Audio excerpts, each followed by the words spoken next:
Ampuliriza omulungi, nkwaniriza mu katabo kaffe omuzimu gwa Kasooba. Katono nnyo kujjukiza we twakoma mu ssuula yaffe yayita, ng'ebirowoozo bikyanneekulungula era bwe bityo byabeera nga binsindiikiriza okubeera nga mpujjaalirako mu bimu ku bifo ebyali birinaanye essomero. Wano nno we nalabikirwa mwana muwala amanyiddwa nga Teo, gwe neewuunya olw'obukalukalu bwe n'okubeera nga yali mukyala ateefeetafeeta wadde okwekomomma. Twafunamu emboozi ey'akafubo era oluvannyuma ennyo namuwerekera n'abeera nga yayolekera okudda ewaabwe, nange nenzira ku gyange we nasinzira okubeera nti njolekera eka nga ntowoloddwako ku birowoozo. Nkwaniriza mu ssuula yaffe ey'ekkumi, omulambo mu nnyanja. Bwe nagalamira ku buliri ngalangatamya ekiwanga mu ngalo, ekifaananyi kya Teo ne kijja mu birowoozo. Yali mutono wa kitema musoobolokufu mu maaso, wa langi enjeru ey'ekimbejja, alina eddoboozi esseeneekerevu ery'ekikyala era n'omubiri kaweeretta omulebevu. Yalina ensingo mpanvu ya kitogi, emimwa migazigazi gya nalugoba, amannyo masanga ga kasenge, amaaso meeru ga kigero, obukowekowe busoonoofu, ebisige bya ggugu n'enviiri nzirugavu ziggi mpanvu azituggidde ku nkoona ettuttwa.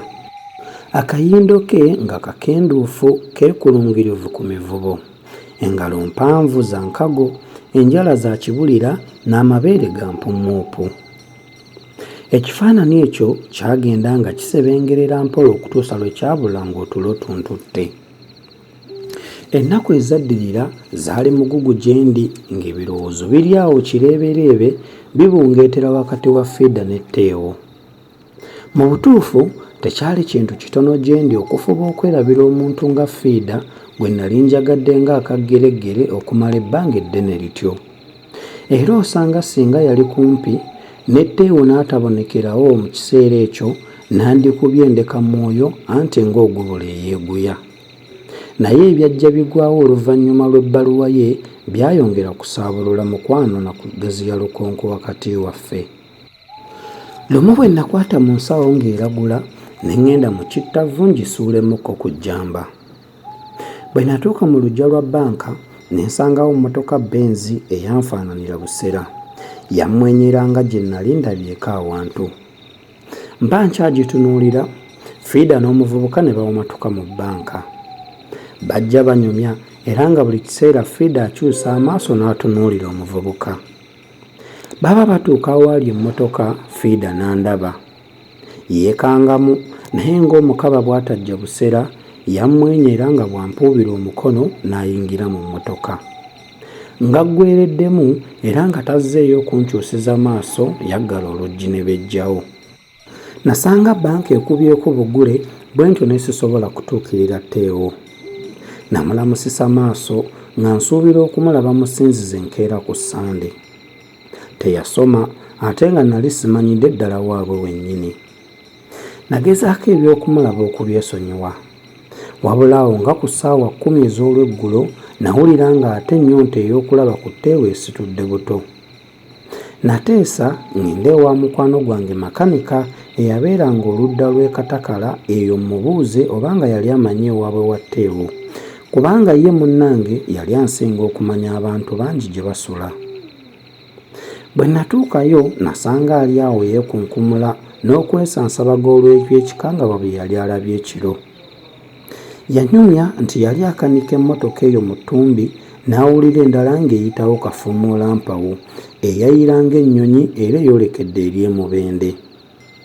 Eba egenzeeko akabanga n'esiba n'eyimirira. Munnange yawulira nga abagirimu bavuvuma era bakulungutana ng'abalina kye bajjamu. Oluvannyuma mmotoka yakyuka n'epaala ng'edda emabega. Mukwano gwange yabaka ttooki ye n'agenda alabe kye balesseewo. Bwe yatuuka we yalowooza nti we babadde bayimiridde n'anasula ttooki n'amulisa erudda n'eruddawo oluguudo naye nga talabawo kintu kyonna. Yawalampa ebbibiro n'amulisa emabega waalyo. Amaaso ge gaagwa ku ddambo ly'omuwala. Omufu yali mu kiteeteeyi era nga mu bigere mulimu engatto ne ku mukono essaawa, byonna nga bya bbeeyi. Yali asibye bulungi nnyo enviiri. Omulambo gwali gugalamizibbwa bugazi era nga guzibiridde n'ebibatu bivuunikibbwa birambazibbwa wambiri. Mukwano gwange yavaayo kisaakulumba ng'aliko n'ebijja biwala era n'amatu tekuli. Bwe yatuuka we yali akolera n'azikiza ettaala eyali yeemulula n'asirika. Aba ali awo ng'emmotoka ekomyewo. Yayimirira era ate n'awulira okuvuvuuma n'okuvuga kw'enzigi eziggulwa. Mmotoka yasimbula n'egenda, munnange omulimu teyaguddako. Bwe yava we yali akonedde yeekuba mu nju ng'ebirowoozo bitandika kwesomba yogayoga nkya. Ku luno teyakeera, emirimu yakola gya kikulu aduma, aba yakeesimba ku mulimu nga babimufuuwa ng'omulambo gw'omuwala bwe gwali gusangiddwa nga guseeyeeya ku nnyanja Wamala. Okusinziira ku byannyonnyolwa mu nfaanana yaagwo, mukwano gwange yamatira ddala nti gwe yali alabye ekiro. Omufu yali atemuddwa butemulwa era ng'akoleddwako eby'obukambwe obw'ekitalo n'ekivve ku bitundu bye eby'ekyama. Yalabika nga yali asibiddwa ekintu mu bulago aleme kubbulukuka naye ne kikutuka. Abavubuka bangi mu Busimbi omuwala ono baali bamumanyi kubanga yali akoleddemu okumala ekiseera. Baali bamutuumye Maasumbira olw'amaaso g'okubaaga endege.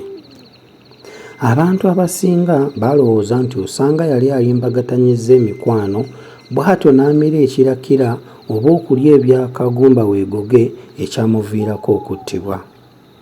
Kyokka bwe twasisinkana ne Teo nga wayiseewo ennaku, yagaana okukkiriza nti eyo y'ensonga eyamussa. Ko ye nti, nze mmanyi nga nsonga ndala nnyo nnyo eyamussa. Rehema si ye yali buno obuwala bonna kigwanyiza obutaggwa ku bijjulo oba zino ensowera ezigendera ku buli mugugu. Twakolako naye kabaale naye ng'emikwano egijje mikenenule. Ye nno ng'alina emeka? Mitono nnyo oba ye gumu. Si ye yali bano be bagamba be bateze ebitimba oba abeesibye abantu ebbiri. Yali mukazi wa ddembe nnyo okutwala wala. Namubuuza ensonga gye yali amanyi eyamussa naye n'agaana okugimbuulira. Saayagala kulabika ng'eyali alina ensonga empaliriza okukimanya. Bwe ntyo kwe kukireka. Wabula ye n'ayongera nti, ensi eno kitalo nnyo Rehema okufa obubi bw'atyo era ddala kitalo. Naye kasita ye bambi olulwe luwedde ffe tusigalidde. Awo we namubakira nabyo ne mubuuza nti, mumusigalidde mu ngeri ki? Awo n'ajjuukamu nti, kubanga ky'ogamba nnyini nti waliwo atalifa. N'abimalira awo. Wabula buli lwe nabanga ng'aseenya ku by'okufa kwa Rehema nga Teo asirika. Kino ne kindabikira ng'eyali tayagala kumbuulira kyama ekyo. Nange ne sibinonooza kugenda wala.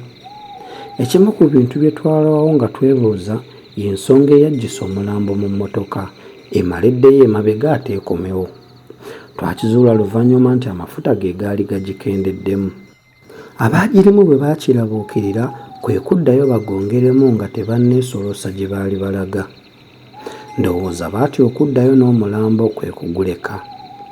Akalenzi akaatundanga amafuta kaategeeza nga bwe kaazuukusibwa agasajja kagaguza amafuta. Nti era agasajja ago gaali mu bwangu bulala kubanga n'ensimbi ezaasigala ku mafuta tegaazirinda. Kaali kakyaziringitana n'ekisawo kanoonya ensimbi ez'okugerula nga go gejjawo. Ebigambo by'ekikangabwa ky'omulambo gwa Maasumbira byalwawo nga y'emboozi mu Busimbi. Ampuliriza omulungi, bwe tutyo ne tubeera nga tufundikidde essuula yaffe. Nzikiriza tujja kusimbuliza awo mu ssuula enaagoberera tumanye biki ebyaddirira olw'ekikangabwa ekyali kiguddewo. Akuume atakuumira mpeera.